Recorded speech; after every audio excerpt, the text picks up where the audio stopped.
今天接到一个主家的电话，说要挖下水道，2个小时就能搞定了。主家还挺大方，说给500块钱。咱们看一下这500块钱到底要干多少活？你们帮我看一下这500块钱到底是亏了还是赚了？挂了电话，马不停蹄，一刻不闲，赶紧把挖机上班车。以后恁的宝宝机上班车也用这种方式是最安全的了。走吧。CPU 都给我干烧了，所以到底是什么意思呀？还好一路上没有帽子叔叔，要是见到我，高低要跟我谈2句。跟主家对接好活，赶紧把挖机开下来。主家要求沟不能太宽，所以必须要换上小斗子。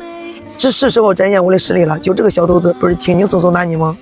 这小斗子基本上还没有用过，所以紧得很，半天才对上周空。装好之后，应主家的要求，开始展现真正技术的时刻了。你看我这狗挖的，像不像10年师傅干的活？这主家嘴里不说，心里该说了。